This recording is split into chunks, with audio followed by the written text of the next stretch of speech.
Today, I want to talk about health anxiety, and more specifically, my own experiences and how it has affected me and at one point shaped my life. This also led to the development of a new theme of anxiety, which is algophobia, also known as a fear of pain. Several years ago, I remember waking up and experiencing some sharp shooting pains in the lower part of my stomach, and after it getting progressively worse throughout the day, I decided to go to the hospital and was told that I was currently experiencing a kidney stone.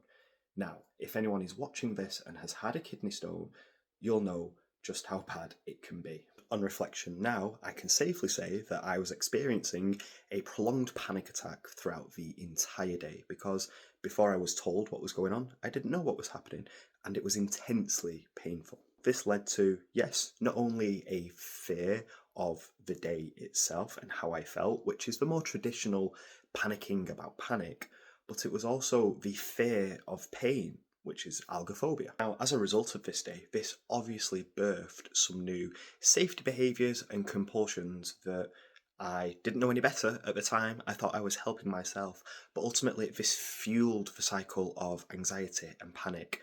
I was scared to go on holiday or far away from a hospital because what if I got a kidney stone, or what if I experienced severe pain and I couldn't alleviate it straight away?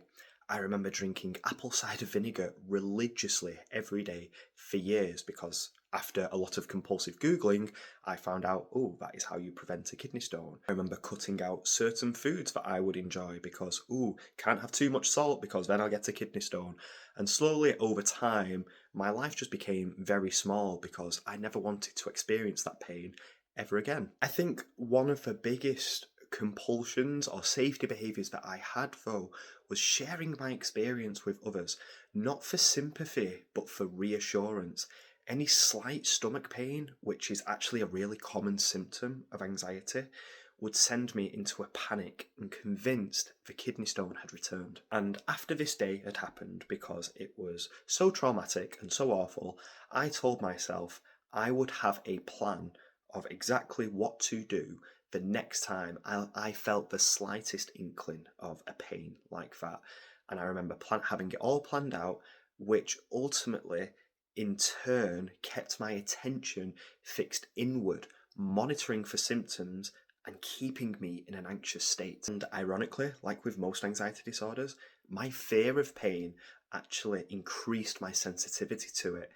Everyday pains, such as stubbing my toe or bumping my arm, triggered waves of fear and panic and made the experience of pain even worse. Now, you might be watching this video thinking, but I don't want a kidney stone, or I don't want to experience any physical pain. And that's fair, you're not wrong for wanting that. I'd never want another kidney stone in my life if I can help it. No one does. But my behaviours were not about avoiding the kidney stone itself, they were about avoiding the anxiety and the panic I had associated with the pain of that day. In the end, I got through it. Was it painful? Yes. Without question, it was the most painful thing that I have ever experienced and probably ever will. Was it terrifying? Absolutely. Did it kill me? No. Looking back, it was really scary, but it was more about the fear and the uncertainty and the constant panic I was experiencing on the day because I didn't know what was happening. The panic was more about the uncertainty of what was happening to me than the pain itself, and it was the panic itself that I started to fear, and I had associated this with anything painful. So to overcome this, I've had to face the fears directly. I've introduced foods that I had previously cut out because I thought they would give me a kidney stone. I've stopped drinking apple cider vinegar because it's disgusting and non-anxious me wouldn't do that. And I'm resisting the urge to carry medication with me everywhere just in case. When I experience pain now, I try not to let the panic take over. Instead, I acknowledge it for what it is and try and leave it alone as best I can. Actually, one key part of my own exposure work has been intentionally facing minor pains, not in a self-harm way, but through everyday discomforts like stubbing my toe or getting blood drawn. When the fear and panic arise, I let them be and carry on with what I was already doing. My attention is no longer fixated on my symptoms.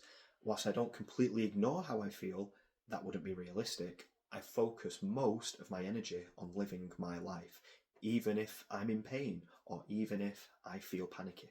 I hope this video has resonated with you. If you've experienced health anxiety or algophobia specifically, I'd love to hear your stories.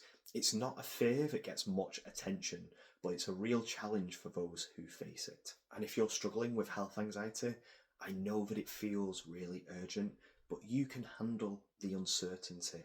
Try setting it aside for now and revisit it when that anxious brain has calmed down.